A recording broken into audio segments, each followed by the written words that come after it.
세계의 산과 계곡들은 많은 꽃과 야생식물의 보금자리가 된다. 그리고 거기엔 통증을 줄여주고 행복감을 증대시켜주는 작물들도 있다. 불과 1세기 전만 해도 이들 작물들은 신의 선물로 여겨졌지만 지금은 인류의 재앙으로 그 운명이 바뀌었다. 한때 합법적으로 유통됐던 마리화나, 코카인, 아편, 엑스터시, LSD, 헤로인 등이 이제 전 세계 거의 모든 국가에서 큰 골칫거리가 된 것이다. 그럼 이들 마약의 과거를 거슬러 올라가 보자. Drugs are menacing our society. It's like a 5-hour orgasm. Used wisely can produce the greatest ecstasy that man knows. 1937년 미국의 연방법이 마리화나를 금지 약물로 지정하면서 마리화나는 오랫동안 규제를 받아왔다. 지금까지 2천만 명의 미국인이 마리화나 소지와 판매 등을 이유로 체포돼 유죄를 선고받았다. 이처럼 마리화나는 미국인에게 가장 널리 이용되는 약물이 되어왔다. Your Honor, in this case the state waives trial of the defendant Ralph Wiley. It is convinced that he is hopelessly and incurably insane, a condition caused by the drug marijuana to which he was addicted. 직접적인 단속이 큰 시류를 거두지 못하자 미국 정부는 교육용 영화를 만들어 마리화나의 폐해를 전하려 시도했다. This harmless-looking cigarette is cloaked in many innocent disguises. But light the match, inhale the smoke, and it becomes an invitation to your own murder. They had to now control something that was growing all over the United States as a weed. So they relied mostly on words because they didn't have many other resources to devote to it. I think a lot of people have seen Reefer Madness. That's bitter. That's more like it. I know you like that. Really, you will. I'll just take a puff. 하지만 미국에서 마리화나가 언제나 불법 약물로 규제를 받았던 것은 아니다. 누구나 편하게 흡입하던 시절도 있었다. 그렇다면 어떻게 해서 불법 약물로 규제를 받게 된 것일까? Drugs are illegal because they do cause problems. The ones that are illicit drugs cause health problems, crime-related problems, violence-related problems. But it's also true that none of the drugs currently illegal became illegal before they were most closely associated with what were commonly regarded as deviant groups. One of the girls was telling me about a new cigarette that peps you up. Oh, you mean Reefer? Yes, that's the name of them. Would you like to try one? Sure, why not? I'm supposed to be on the loose. Okay.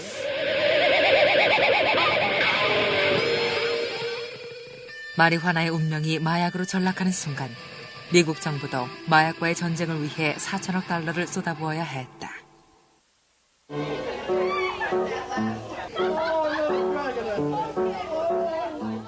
마리화나를 흡입하게 되면 주성분인 델타-9 테트라히드로카나비놀, 즉 THC가 폐와 뇌로 흘러들어가게 된다. THC가 정보를 처리하는 신경계를 억압하면서 시간에 대한 판단력과 집중력이 흐트러지고 종종 통제 불능의 환희를 느끼게 된다.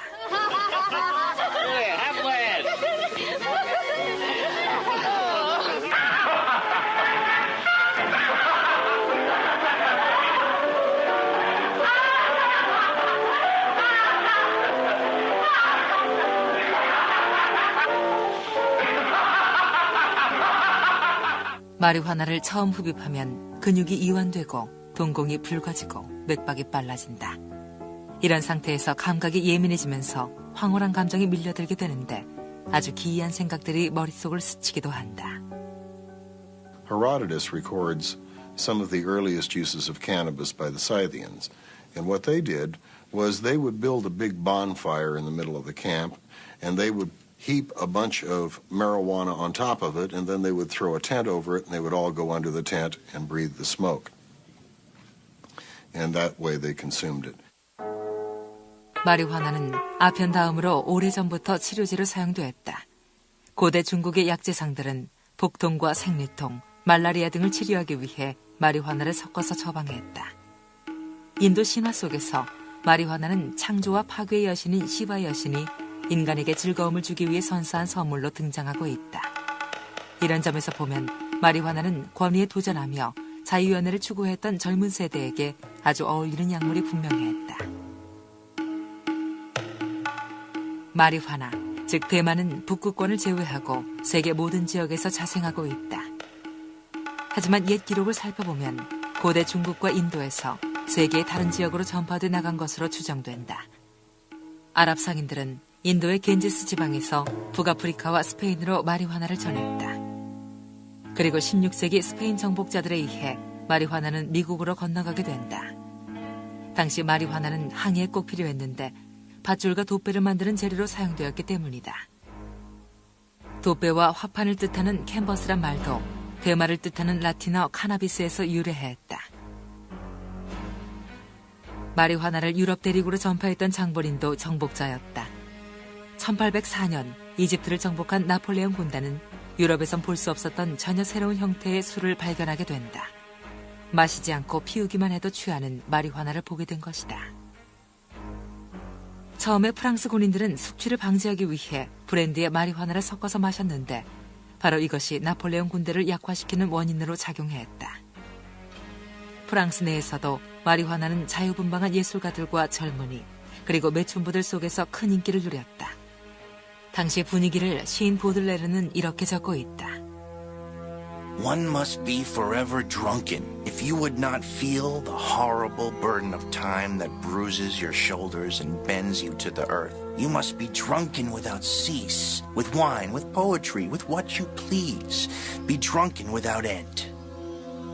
마리화나는 프랑스 파리에서 영국 런던으로 전파돼 담배 대용이나 의료용으로 사용됐다.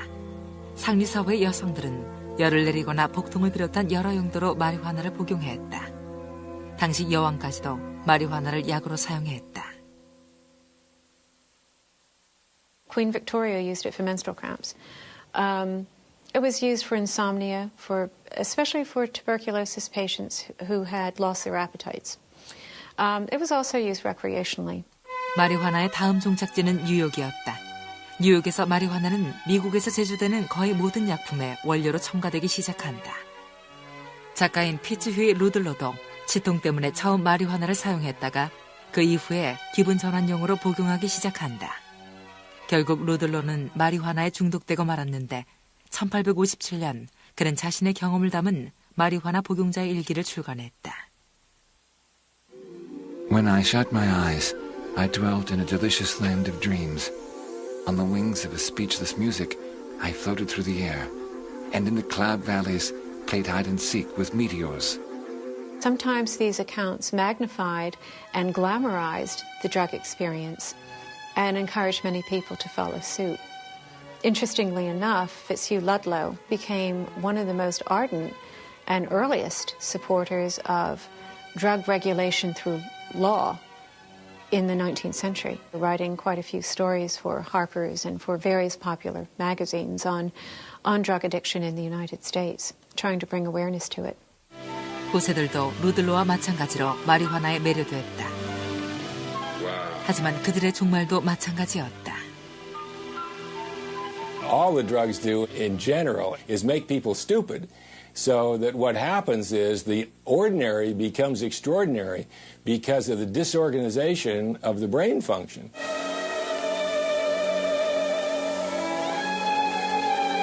Congratulations! Now you'll start living!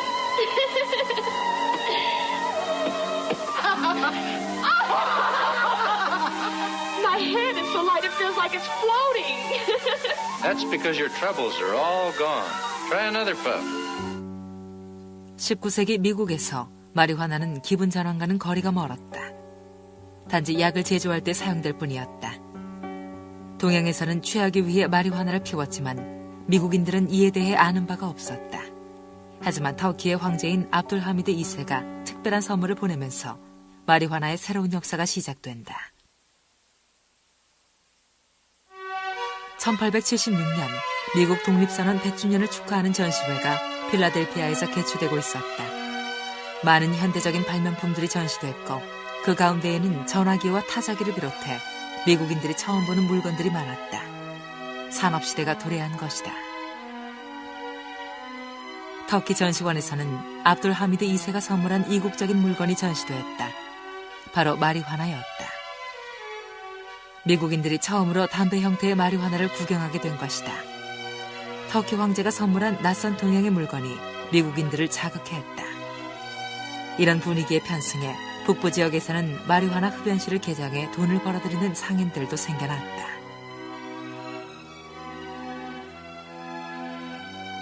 Sometimes people would go to these places in great secrecy, sort of as a lark, and there'd be society matrons as well as prominent businessmen, and they would either smoke hashish or eat hashish-laced confections. 술을 금지하고 술집을 폐쇄하려는 금주운동이 일어나자 마리화나 흡연실이 큰 인기를 누리게 됐지만 특정 시기를 제외하면 미국인에게 최고의 인기 품목은 언제나 술이었다. 때문에 미국 전체를 보면 금주법이 시행되기 이전에는 마리화나가 큰 인기를 누렸다고 보기는 어렵다.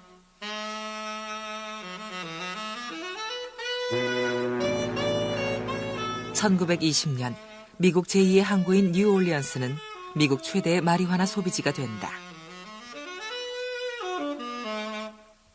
이 소란스러운 도시는 흑인, 프랑스인, 스페인인, 그리고 미국인과 중국인이 살아가는 삶의 터전이었다. 이렇게 끊임없이 이질적인 문화들이 만나며 새로운 음악이 탄생하게 되는데 그것이 바로 재즈였다.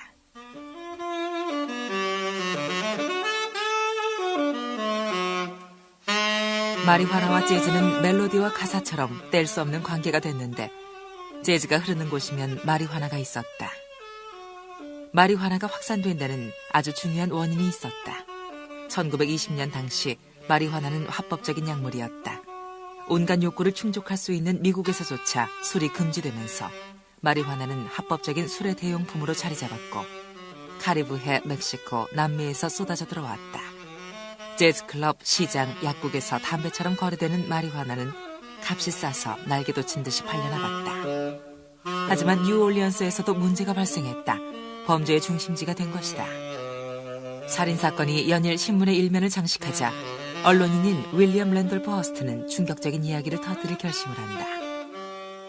New Orleans was a sort of a source, the beginning of concern about marijuana. They saw it as linked to crime, violent crime, or even predatory crime. Also, sometimes it seemed to be related to murders, to rape, and so on. 허스트는 마리화나의 위협이라는 말을 만들어내고 강간, 살인, 폭력을 유발하는 마리화나에 관한 섬뜩한 기사들을 내보내기 시작한다. 10년 전 코카인이 흑인을 미치게 만든다는 얘기가 떠돌면서 코카인이 금지됐듯이 마리화나의 위협과 관련된 기사와 얘기들이 사회 분위기를 바꾸기 시작했다. Society worries about its members who are not in control of their mind. So in order to prevent chaos in society, limit the use of the product or the thing that's inducing those kinds of effects. 루이지애나 주의회는 신속하게 마리화나를 금지하고 마리화나를 범죄의 원인으로 간주했다.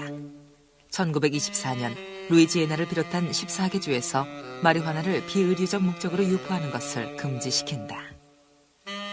And it gets back to the scapegoat. So you can scapegoat different racial groups. You can scapegoat the lower classes. You can use the drug to do the scapegoating for you. You can attack them because they're using the drug. 서서히 이런저런 이유와 함께 미국 전역에서 마리화나가 금지돼 갔다. 미국의 남서부 항구에서는 경제적인 이유로 마리화나를 금지시킨다. They were worried about all these Mexicans down on the Texas border who were, it was the depths of the Depression. And these Mexicans had been a very useful labor force in the 20s when we needed them, but now it's the Depression, you got all these gringos in the breadline. You sure as hell don't need all these Mexicans. So how could we stigmatize them and get rid of this cheap labor force and get them out of here? 상 안토니오 가제트의 다음 얘기는 당시 시대상을 잘 보여준다. 이 약초를 피우는 사람들은 극도로 흥분하게 됩니다. 그들은 몹시 격앙돼 있고 게다가 언제나 공격적이죠. 이로 인해 국경수비대, 군부대, 그리고 멕시코 인근에서 범죄가 끊이지 않고 있습니다.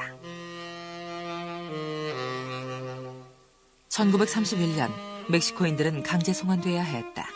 이에 저항하는 멕시코인들은 온갖 탄압을 받았다. 많은 사람들이 불황자로 체포됐고 새로 제정된 마리화나 법률을 위반한 혐의로 체포되기도 했다. 이런 식으로 마리화나 규제법은 멕시코인들을 쫓아내는 명분으로 이용됐다. So in Texas, for example, if you got caught with one joint, you could get sent to jail for life. In fact, there were campaigns in some of the states for the death penalty, and there are cases of people serving many, many, many years, decades, in jails for possession. 당시 남서부의 몇몇 주를 제외하면 미국에서 마리화나는 합법적이었다. 하지만 해리 제이 앤슬링거가 마약을 관리하는 최고 자리인 연방마약국 국장에 취임하자 상황이 달라진다. 앤슬링거는 우선 강력한 조치를 취하도록 의회를 설득하는데 바로 마리화나를 금지하도록 촉구한다. 그는 마리화나가 성범죄와 살인의 원인이 된다고 의회와 국민들을 설득한다. 그의 메시지는 경제공황과 맞물려 미국 국민들을 더 큰 불안에 떨게 만들었다. Before they kill me, I had to kill them. Can't you understand? I had to kill them. They kill me unless I kill them. Can't you understand?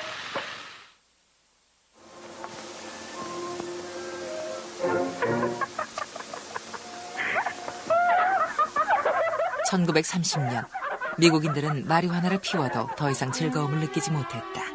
경제 대공황으로 미국 전역에서 실업자가 급증하면서 생활고에 시달렸기 때문이다.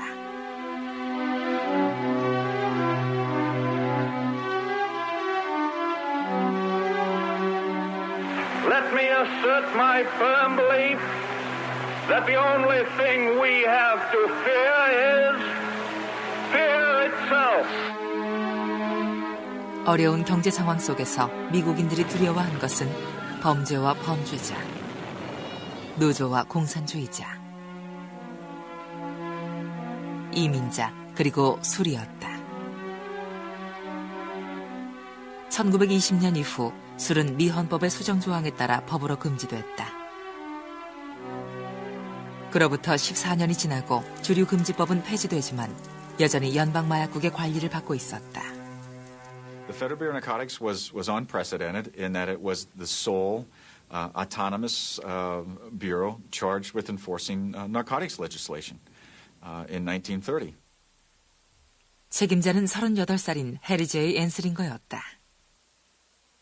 He had had no particular experience with drugs, but he came in, and what he was a complete bureaucrat. That is, he wanted to protect his agency. He wanted to keep his budget going. 앤슬링거는 마리화나를 단속하는 데는 흥미가 없었다. 하지만 마리화나는 막강한 영향력을 지닌 윌리엄 랜돌프 허스트 같은 언론인이 가장 큰 관심을 갖고 있다는 것을 알았다. Anslinger went to visit Hearst at San Simeon Castle. I guess it was one time. And Hearst told him that he personally wrote all of the anti-drug editorials in the Hearst newspapers. And I think that Anslinger himself felt that this was a kind of a disgusting subject, like maybe being commissioner of garbage or something like this. And he was just astounded that anyone would, who's really important, would care about it. 연방마약국은 헤로인과 코카인을 퇴치하는 데 역점을 두어왔다. 하지만 앤슬링거가 국장에 취임한 1930년엔 미국 남서부의 멕시코 이민 노동자들 사이에서 마리화나가 새로운 문제로 대두되고 있었다. 하지만 마리화나를 규제할 연방법이 없는 상황에서 마리화나 단속은 연방정부가 아니라 주정부가 나서야 한다고 앤슬링거는 확신했다.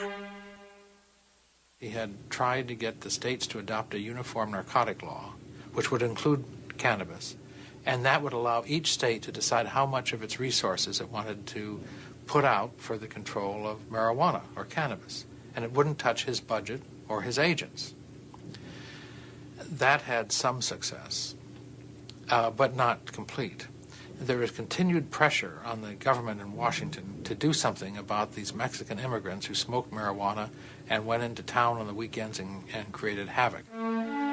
텍사스, 캘리포니아, 애리조나, 콜로라도주는 계속해서 연방정부가 조치를 취하도록 압력을 행사했다.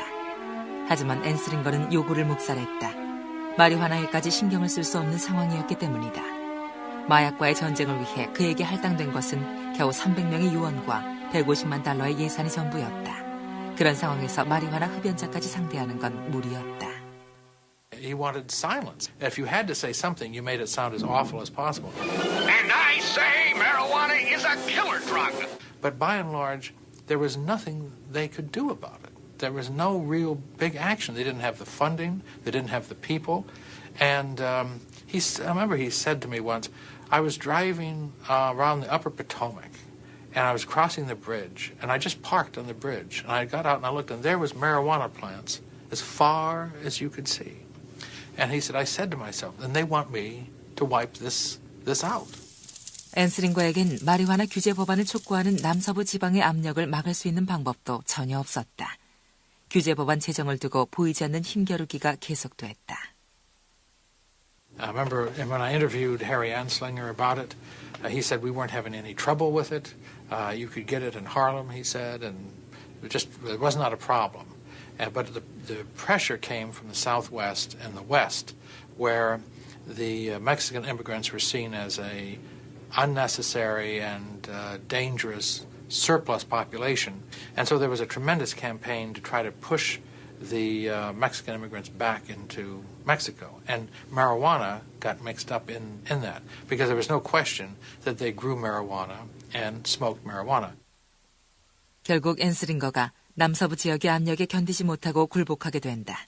선택을 한 이상 앤스링거로서는 마리화나를 규제하기 위한 연방정부 차원의 대책을 분명히 마련해야만 했다.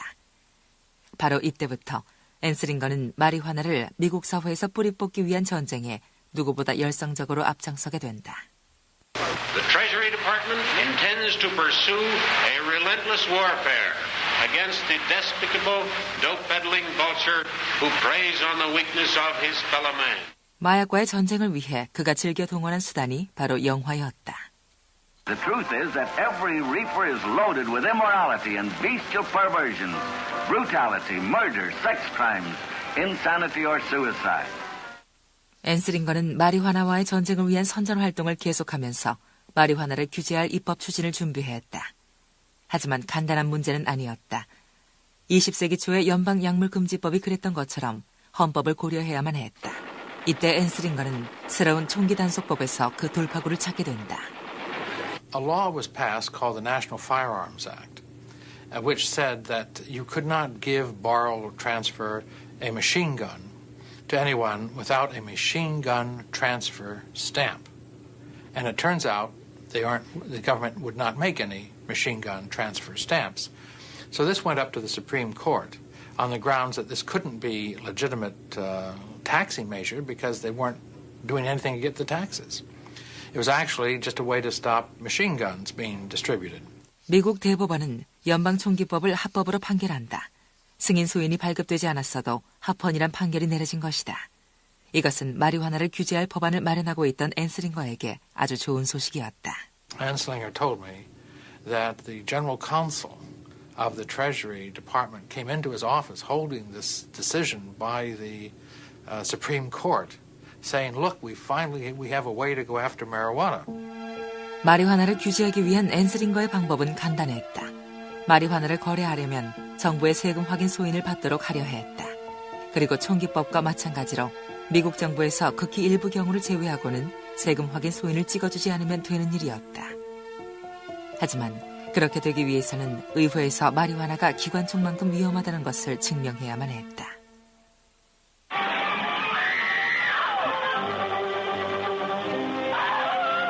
The next tragedy may be that of your daughter, or your son, or yours, or yours, or yours.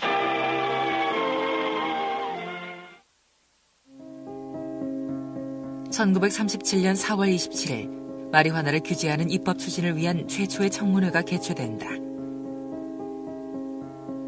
앤스링거는 마리화나가 아주 위험한 약물이며 당연히 기관총 규제법과 같은 조치의 필요성에 대해 의원들을 설득할 수 있을 것이라 기대하고 있었다.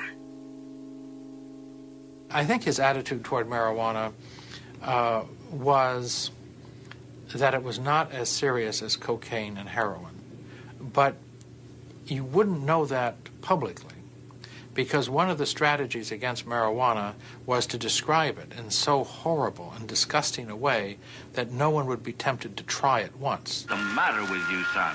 앤스링거는 의회에 나가 마리화나가 광기를 불러온다고 주장한다. Oh, nuts. I didn't do it on purpose. Of course you did. But rather than argue with them, the mother stoops to pick it up, and when she does, Elvin takes that heavy frying pan from the stove and kills his mother with it. This is exactly what happened, and how it happened. In fact, he said... 그리고 마리화나를 피우게 되면 더 강한 헤로인이나 코카인을 원하게 된다고 설파했다. One more, folks, or I'll be floating. I want something stronger. How much have you got? 청문회에서 앤스링거는 실제 사건을 계속 강조하기도 했다. One of the cases that he was constantly presenting in these congressional hearings was the case of Victor Licata, who was a young boy in Florida who cut up his family with an axe. And according to Harry Anslinger, he did this after smoking a marijuana joint. He then went out and chopped up his mother and father. But what Anslinger omitted in his testimony, as was published several days later in the Tampa newspaper, that Licata was probably schizophrenic, and there's very little probability that marijuana was the cause and effect of the terrible crime he committed. Not a very nice thing to look at, but this is marijuana, and there's nothing beautiful about marijuana. Well, the officer drew his gun, reached for the closet door, and pulled out Victor. 앤스링거는 학생들조차 마리화나를 피운다고 주장했다. 하지만 그 주장은 입법 추진을 반대하는 집단의 반발만 불러왔다. 미국 의학협회 소속의 의사였던 윌리엄 우드워드 박사는 마리화나가 학생들에게 해악을 끼친다는 어떤 증거도 발견되지 않았다고 반박했다. 하지만 미 의회는 우드워드 박사의 증언을 무시한다. They just attacked him viciously. They said, how can you come down here trying to interrupt us when we're trying to do something good for the American people and so forth? Well, it turns out their argument with him had nothing to do with marijuana. They just chopped him into pieces and verbally excoriated him in front of this congressional hearing and then lied about what he said. 청문회가 열리는 동안 헐스트는 마리화나를 사악하게 묘사한 신문 기사들을 계속해서 내보냈다. 미국 전역에서도 마리화나를 부정적으로 다룬 영화들이 앤스링거를 지지했다. 당시 영화 중에 마리화나 흡연자의 광기는 앤스링거와 허스트의 입장을 그대로 반영했다. Didn't come from the Federal Bureau of Narcotics, but Anslinger's bureau did endorse it. He did support it. In fact, in the opening scene, when the high school principal was talking to an audience of parents, he refers to the Bureau of Narcotics several times.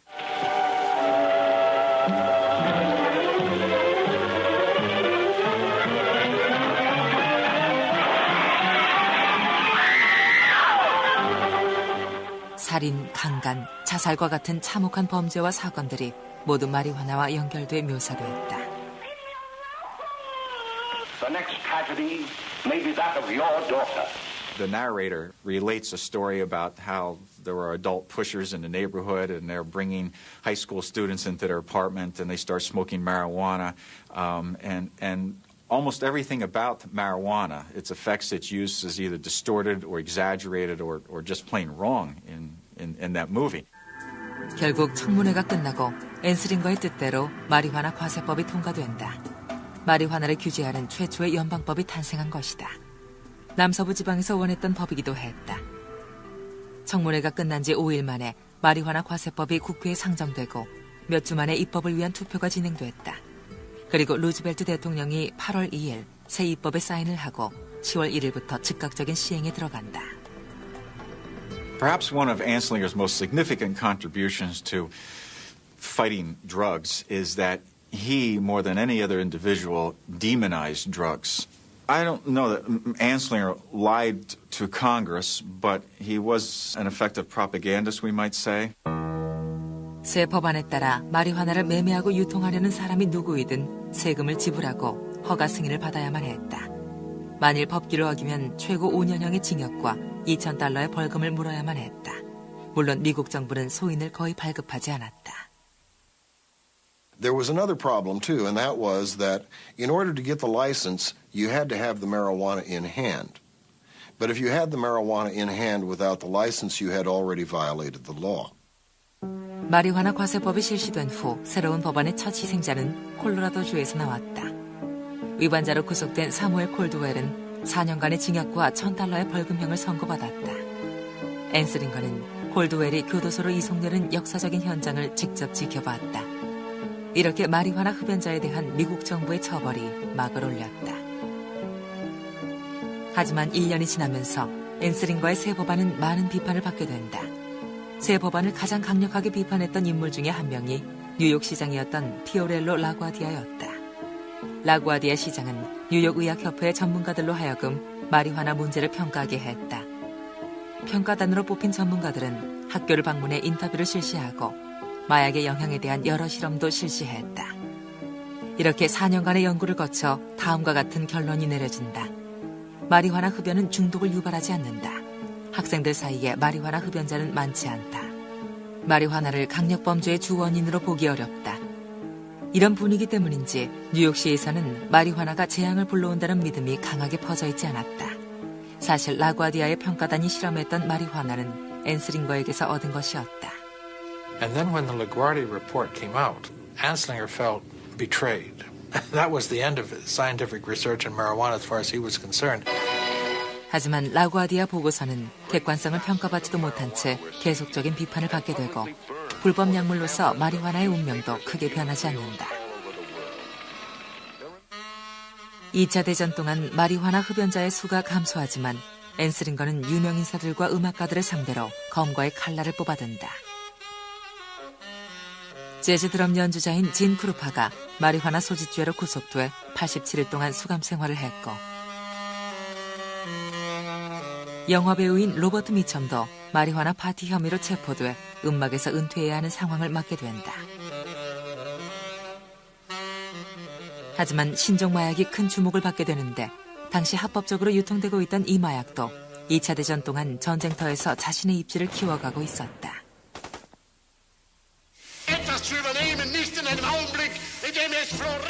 2차 대전 당시 독일 기술자들이 개발해낸 것 중에 독일군과 히틀러를 열광시킨 약품이 있었다. 바로 스피드란 이름으로 알려진 각성제였는데 독일군의 신속한 유럽 침공도 스피드가 없었다면 불가능했을지도 모른다. Everybody was amazed how fast the German panzer troops rushed across Europe westward towards the lowlands. Couldn't believe they could just keep going night and day and so forth. And it was later learned that they were dispensing large amounts of amphetamines to these troops. 히틀러는 거의 필로폰에 맞먹는 정도의 강력한 각성제를 하루에 5회 이상 주사를 맞았다. 이 때문에 히틀러의 광기가 마약 복용에서 파생된 것이라고 주장하는 학자들도 있다. 독일이 만든 각성제는 또한 일본군도 사용했는데 특히 일본 육군과 카미가제 특공대 사이에 널리 보급됐다. 독일군과 일본군이 사용했던 각성제는 일종의 흥분제로 교감신경을 자극해 경계심을 키워주는 대신 피로감을 줄여주었다. 각성제의 주성분이 되는 암페타민이 부신을 자극해 자발성과 진취성, 만족감을 증대시키기 때문이다. 오늘날 암페타민은 흔히 식욕감퇴제로 이용되고 있지만 원래 충혈 완화제로 개발된 것이었다. 1932년 독일에서 개발됐던 암페타민은 당시 벤이로 더 널리 알려졌다. It would clear up your sinuses and do a lot of other things.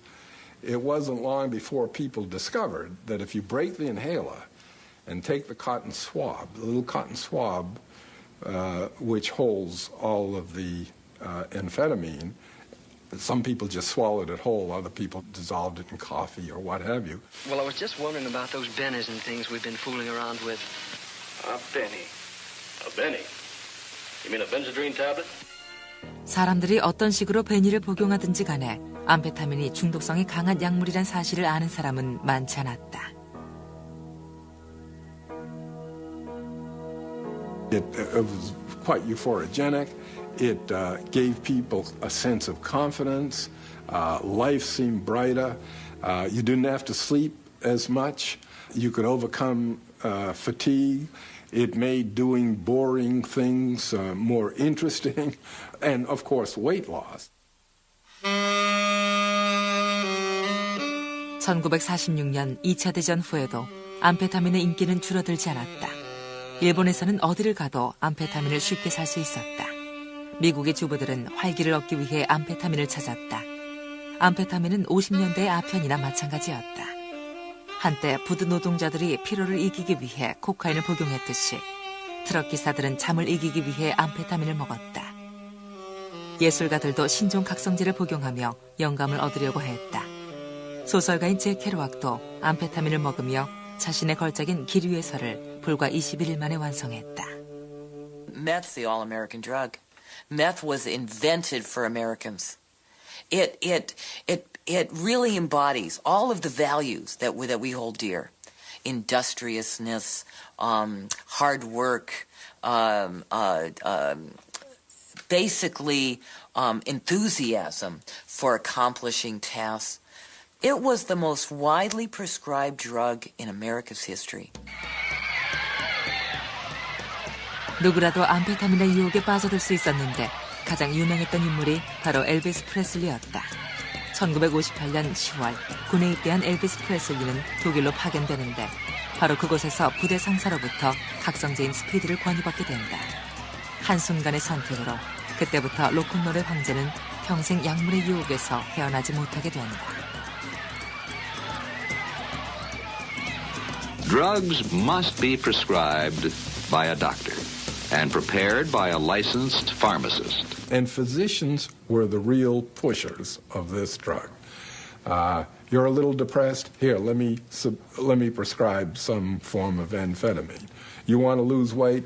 Here, let me prescribe some amphetamine. You say you don't have enough energy? I mean, the reasons were legion. In 1946, a physician by the name of W.R. Bett published a paper in which he claimed there were 39 medical reasons for prescribing amphetamines. And they were everything from hiccups to schizophrenia. 1960년경 암페타민이 널리 확산되고 있었지만 겉으로 보기에는 마리화나가 문제인 것처럼 보였다.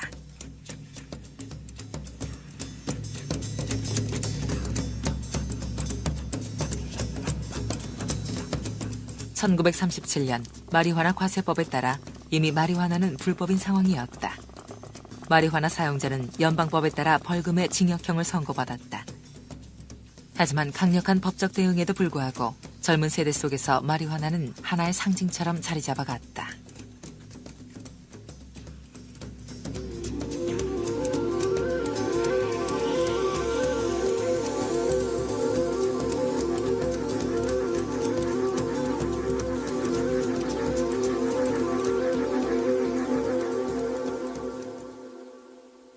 Marijuana is kind of a hybrid. It has some features that are like LSD. It also doesn't produce physical dependence, and it doesn't produce overdose deaths. And the fact that it doesn't do those two things makes it seem like it's not, quote, an addictive drug. It has an appeal to people who are smart and who are interested in going beyond the conventional boundaries of their behavior. 마리화나 과세법이 시행되고 33년이 지난 후 그 위헌 여부에 대한 대법원 재판이 열리게 된다. 공소장을 제출한 인물이 바로 티모시 레얼인데 당시 젊은이들에게 의식혁명에 나설 것을 선동하던 인물이었다. Timothy Leary, the LSD guru, argued that in order to get the license, one had to break the law. In other words, one had to have the marijuana before you got the license, and therefore you were already in violation of the law, and therefore getting the license was simply self-incrimination. The Supreme Court agreed with him and overturned the law. 마리화나를 규제했던 법안이 위헌으로 판정받게 된 것이다. 1914년까지 미국 국민들은 헌법이 누구나 원하는 약물을 복용할 수 있도록 규정하고 있다고 믿었다. 그리고 기분이 좋아진다면 좋은 약물이라고 생각했었다. 하지만 1970년에 와선 상황이 바뀌었다. 기분 전환용 약물에 대한 부정적 견해가 대세를 이루었고 헌법은 약물 복용의 자유를 보장하지 않았다. 마리화나도 1970년의 규제법에 따라 금지 약물로 지정됐다. A lot of people became concerned with drugs for the first time in the 60s because young people were using them with such seeming freedom and recklessness. They were particularly concerned about marijuana. 새로이 만들어진 연방법은 1937년의 마리화나 과세법과 달리 미국 헌법의 확고한 지지를 받았다. 하지만 마리화나 사용은 줄지 않고 있었다. 불법 약물로 지정됐지만 마리화나가 미국 사회 깊숙이 뿌리를 내리고 있었기 때문이다. 마리화나와 달리 암페타민은 제한적으로 규제돼 있었다. 의사의 처방이 있으면 구입이 가능했기 때문에 암페타민 거래는 오히려 증가하고 있었다. It's estimated that by 1971, so many amphetamine pills were produced illicitly that if you gave them to every man, woman, and child in the country, you would give them 50 apiece. 지금도 암페타민의 의료 목적 외 사용이 금지되고 있지만 미국의 전역에서 불법적으로 제조되고 있다. 특히 미주리주와 유타주가 암페타민의 불법 제조 공장이 많은 곳으로 의심을 받아왔다. 70여 년 전 독일에서 각성제가 개발됐을 때만 해도 미국에서 이런 사회적 부작용을 잉태하게 될지 그 누구도 예상하지 못했었다. People who used a lot of amphetamines tended to be trigger happy about violence. First of all, they become a little paranoid and they misinterpret something and think that that person is out to do them harm and they, give them a punch or worse. 암페타민은 운동선수들 사이에서도 널리 복용되고 있다. 미식 축구 선수, 승마 선수, 사이클 선수 중엔 특히 스피드를 복용하는 선수들이 많다. 뚜르드 프랑스에 출전했던 사이클 선수가 암페타민 복용으로 사망하는 일도 벌어졌다. Speed kills by blowing your heart up. It actually can blow your heart up. I mean, you'll get the heart muscle, you'll get it to rip a hole in itself. The messages that are being sent by the brain are just completely out of whack. 중독성 약물이 퍼져가면서 수많은 사람들이 생명을 잃고 있다. 하지만 이런 위험에도 불구하고 매일같이 새로운 중독자들이 생겨난다. That first shot of speed was like having an orgasm. I didn't have to have a man. I didn't have to have anybody. I just stood there and backed up and sat down on the couch, and it was unbelievable. And it was a rush, a high that I knew I had found what I was looking for in my whole life. And I was off and running. 암페타민이 제한적인 규제를 받았던 반면 마리화나의 의료적 사용이 허가된 것은 1990년이 되어서였다. 오늘날 마리화나는 에이즈나 암 환자들의 식욕 증진을 돕고 약물 치료로 생기는 구역질을 없애는 데 사용되고 있다. 또한 녹내장 치료제로도 이용된다. 마리화나에 대한 미국 사회의 태도는 다양하다. 한때 자유롭게 유통되다가 1937년 규제 법안이 마련됐고 30년 뒤엔 규제 법안에 대한 위헌 판결이 내려졌다. 그리고 1970년이 되자 마리화나의 사용이 전적으로 금지됐다가 20년이 흐른 후 의료를 목적으로 하는 사용이 허용됐다. 그리고 현재 미국의 11개 주에서 마리화나의 자유로운 소지가 법적으로 허용되고 있다. 법으로 제재할 정도로 위험하다고는 판단하지 않기 때문이다.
(1920년) 미국 제2의 항구인 뉴올리언스는 미국 최대의 마리화나 소비지가 된다.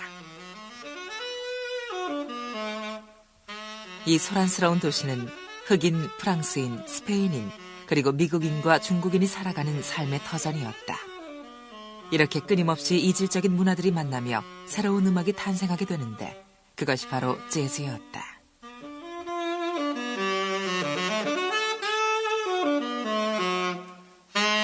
마리화나와 재즈는 멜로디와 가사처럼 뗄 수 없는 관계가 됐는데 재즈가 흐르는 곳이면 마리화나가 있었다. 마리화나가 확산된 데는 아주 중요한 원인이 있었다. 1920년 당시 마리화나는 합법적인 약물이었다.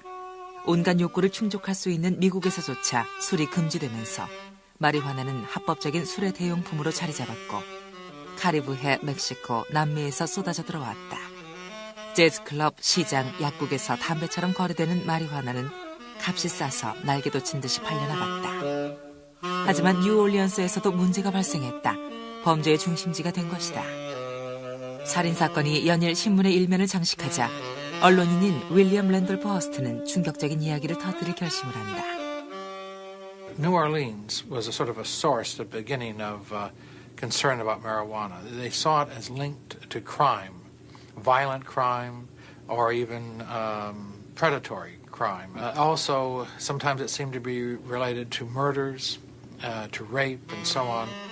허스트는 마리화나의 위협이라는 말을 만들어내고 강간, 살인, 폭력을 유발하는 마리화나에 관한 섬뜩한 기사들을 내보내기 시작한다. 10년 전 코카인이 흑인을 미치게 만든다는 얘기가 떠돌면서 코카인이 금지됐듯이 마리화나의 위협과 관련된 기사와 얘기들이 사회 분위기를 바꾸기 시작했다.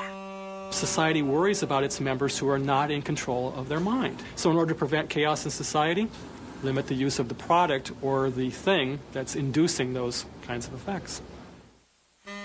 루이지애나 주의회는 신속하게 마리화나를 금지하고 마리화나를 범죄의 원인으로 간주했다. 1924년 루이지애나를 비롯한 14개 주에서 마리화나를 비의료적 목적으로 유포하는 것을 금지시킨다. And it gets back to the scapegoat. So you can scapegoat different racial groups. You can scapegoat the lower classes. You can use the drug to do the scapegoating for you. You can attack them because they're using the drug. 서서히 이런저런 이유와 함께 미국 전역에서 마리화나가 금지돼 갔다. 미국의 남서부 항구에서는 경제적인 이유로 마리화나를 금지시킨다. They were worried about all these Mexicans down on the Texas border who were, it was the depths of the Depression. And these Mexicans had been a very useful labor force in the 20s when we needed them, but now it's the Depression, you got all these gringos in the bread line. You sure as hell don't need all these Mexicans. So how could we stigmatize them and get rid of this cheap labor force and get them out of here? 상 안토니오 가제트의 다음 얘기는 당시 시대상을 잘 보여준다. 이 약초를 피우는 사람들은 극도로 흥분하게 됩니다. 그들은 몹시 격앙돼 있고 게다가 언제나 공격적이죠. 이로 인해 국경수비대, 군부대, 그리고 멕시코 인근에서 범죄가 끊이지 않고 있습니다. 1931년 멕시코인들은 강제 송환돼야 했다. 이에 저항하는 멕시코인들은 온갖 탄압을 받았다. 많은 사람들이 불황자로 체포됐고 새로 제정된 마리화나 법률을 위반한 혐의로 체포되기도 했다.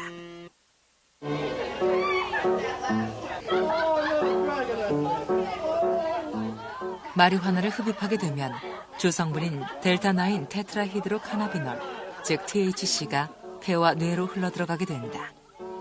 THC가 정보를 처리하는 신경계를 억압하면서 시간에 대한 판단력과 집중력이 흐트러지고 종종 통제 불능의 환희를 느끼게 된다.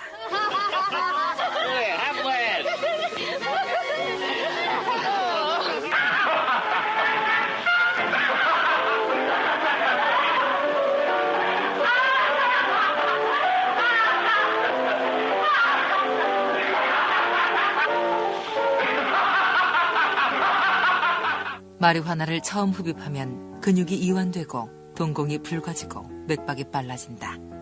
이런 상태에서 감각이 예민해지면서 황홀한 감정이 밀려들게 되는데 아주 기이한 생각들이 머릿속을 스치기도 한다. Herodotus records some of the earliest uses of cannabis by the Scythians. And what they did was they would build a big bonfire in the middle of the camp, and they would heap a bunch of marijuana on top of it, and then they would throw a tent over it, and they would all go under the tent and breathe the smoke. and that way they consumed it. 마리화나는 아편 다음으로 오래전부터 치료제로 사용되었다. 고대 중국의 약재상들은 복통과 생리통, 말라리아 등을 치료하기 위해 마리화나를 섞어서 처방했다. 인도 신화 속에서 마리화나는 창조와 파괴의 여신인 시바 여신이 인간에게 즐거움을 주기 위해 선사한 선물로 등장하고 있다. 이런 점에서 보면 마리화나는 권위에 도전하며 자유연애를 추구했던 젊은 세대에게 아주 어울리는 약물이 분명했다. 마리화나, 즉 대만은 북극권을 제외하고 세계 모든 지역에서 자생하고 있다. 하지만 옛 기록을 살펴보면 고대 중국과 인도에서 세계의 다른 지역으로 전파돼 나간 것으로 추정된다. 아랍 상인들은 인도의 겐지스 지방에서 북아프리카와 스페인으로 마리화나를 전했다. 그리고 16세기 스페인 정복자들에 의해 마리화나는 미국으로 건너가게 된다. 당시 마리화나는 항해에 꼭 필요했는데 밧줄과 돛배를 만드는 재료로 사용되었기 때문이다. 돛배와 화판을 뜻하는 캔버스란 말도 대마를 뜻하는 라틴어 카나비스에서 유래했다. 마리화나를 유럽 대륙으로 전파했던 장본인도 정복자였다. 1804년 이집트를 정복한 나폴레옹 군단은 유럽에선 볼 수 없었던 전혀 새로운 형태의 술을 발견하게 된다. 마시지 않고 피우기만 해도 취하는 마리화나를 보게 된 것이다. 처음에 프랑스 군인들은 숙취를 방지하기 위해 브랜디에 마리화나를 섞어서 마셨는데 바로 이것이 나폴레옹 군대를 약화시키는 원인으로 작용했다. 프랑스 내에서도 마리화나는 자유분방한 예술가들과 젊은이 그리고 매춘부들 속에서 큰 인기를 누렸다. 당시 분위기를 시인 보들레르는 이렇게 적고 있다.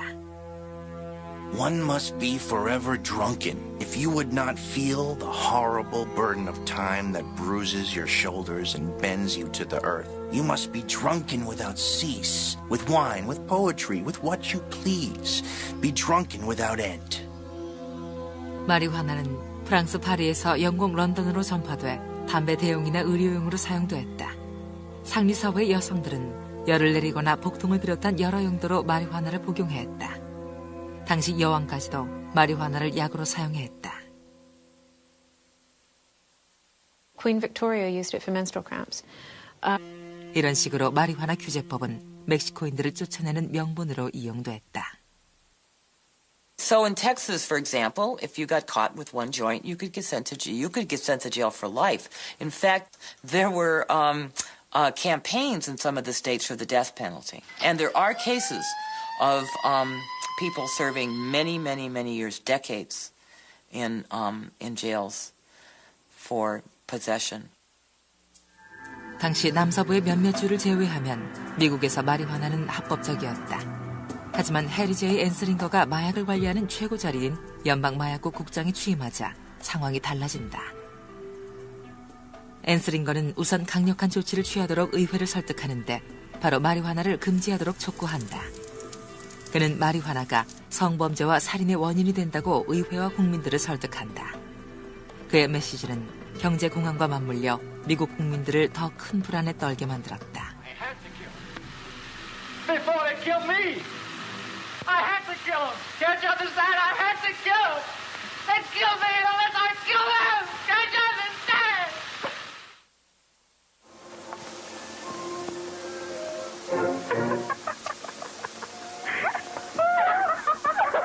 1930년 미국인들은 마리화나를 피워도 더 이상 즐거움을 느끼지 못했다.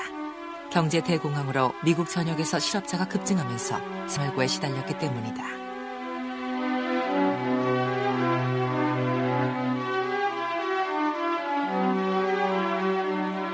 Let me assert my firm belief that the only thing we have to fear is fear itself. 어려운 경제 상황 속에서 미국인들이 두려워한 것은 범죄와 범죄자, 노조와 공산주의자, 이민자, 그리고 술이었다. 1920년 이후 술은 미 헌법의 수정 조항에 따라 법으로 금지됐다. 그로부터 14년이 지나고 주류 금지법은 폐지되지만 여전히 연방마약국의 관리를 받고 있었다. The Federal Bureau of Narcotics was unprecedented in that it was the sole autonomous bureau charged with enforcing narcotics legislation in 1930. 책임자는 38살인 해리 제이 앤슬링거였다. He had had no particular experience with drugs. But he came in, and what he was a complete bureaucrat. That is, he wanted to protect his agency. He wanted to keep his budget going. 앤슬링거는 마리화나를 단속하는 데는 흥미가 없었다. 하지만 마리화나는 막강한 영향력을 지닌 윌리엄 랜돌프 허스트 같은 언론인이 가장 큰 관심을 갖고 있다는 것을 알았다. Anslinger went to visit Hearst at San Simeon Castle. I guess it was one time. And Hearst told him that he personally wrote all of the anti-drug editorials in the Hearst newspapers.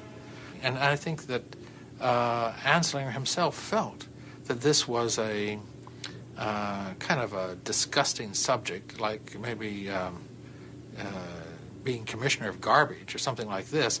And he was just astounded that anyone would, who's really important, would care about it. 연방 마약국은 헤로인과 코카인을 퇴치하는 데 역점을 두어왔다. 하지만 앤슬링거가 국장에 취임한 1930년엔 미국 남서부의 멕시코 이민 노동자들 사이에서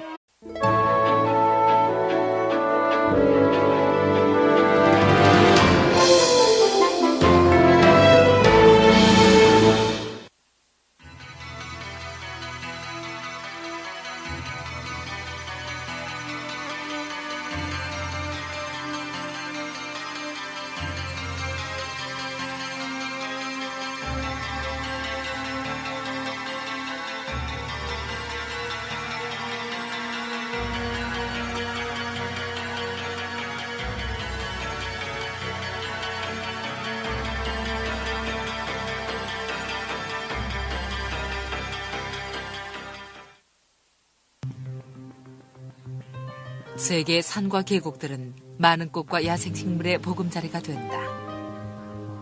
그리고 거기엔 통증을 줄여주고 행복감을 증대시켜주는 작물들도 있다. 불과 1세기 전만 해도 이들 작물들은 신의 선물로 여겨졌지만 지금은 인류의 재앙으로 그 운명이 바뀌었다. 한때 합법적으로 유통됐던 마리화나, 코카인, 아편, 엑스터시, LSD, 헤로인 등이 이제 전 세계 거의 모든 국가에서 큰 골칫거리가 된 것이다. 그럼 이들 마약의 과거를 거슬러 올라가 보자. Drugs are menacing our society. It's like a 5-hour orgasm. Used wisely can produce the greatest ecstasy that man knows. 1937년 미국의 연방법이 마리화나를 금지 약물로 지정하면서 마리화나는 오랫동안 규제를 받아왔다. 지금까지 2천만 명의 미국인이 마리화나 소지와 판매 등을 이유로 체포돼 유죄를 선고받았다. 이처럼 마리화나는 미국인에게 가장 널리 이용되는 약물이 되어왔다. Your Honor, in this case the state waives trial of the defendant Ralph Wiley. It is convinced that he is hopelessly and incurably insane, a condition caused by the drug marijuana to which he was addicted.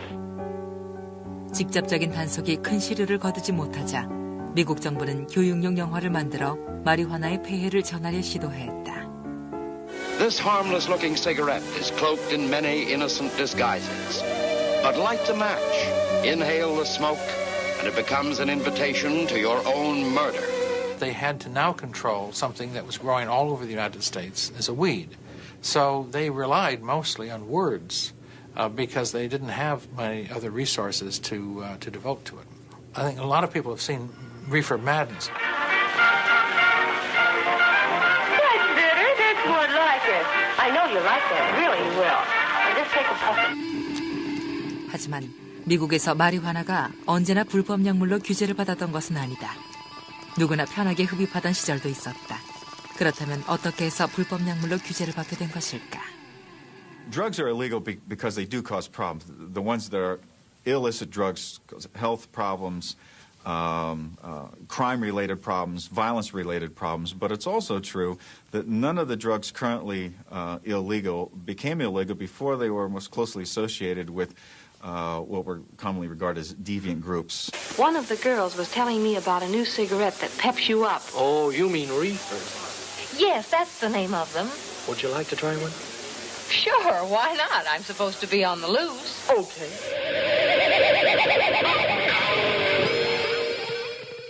마리화나의 운명이 마약으로 전락하는 순간 미국 정부도 마약과의 전쟁을 위해 4천억 달러를 쏟아부어야 했다. It was used for insomnia, especially for tuberculosis patients who had lost their appetites. It was also used recreationally. 마리화나의 다음 종착지는 뉴욕이었다. 뉴욕에서 마리화나는 미국에서 제조되는 거의 모든 약품의 원료로 첨가되기 시작한다. 작가인 피츠휘 루들러도 치통 때문에 처음 마리화나를 사용했다가 그 이후에 기분 전환용으로 복용하기 시작한다. 결국 루들러는 마리화나에 중독되고 말았는데 1857년 그는 자신의 경험을 담은 마리화나 복용자의 일기를 출간했다. When I shut my eyes, I dwelt in a delicious land of dreams. On the wings of a speechless music, I floated through the air, and in the cloud valleys played hide and seek with meteors. Sometimes these accounts magnified and glamorized the drug experience and encouraged many people to follow suit. Interestingly enough, Fitzhugh Ludlow became one of the most ardent and earliest supporters of drug regulation through law in the 19th century, writing quite a few stories for Harper's and for various popular magazines on drug addiction in the United States, trying to bring awareness to it. 후세들도 루들로와 마찬가지로 마리화나에 매료됐다. 하지만 그들의 종말도 마찬가지였다. All the drugs do in general is make people stupid, so that what happens is the ordinary becomes extraordinary because of the disorganization of the brain function.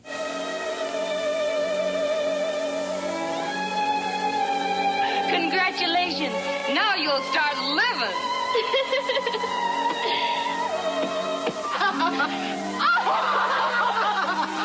My head is so light it feels like it's floating.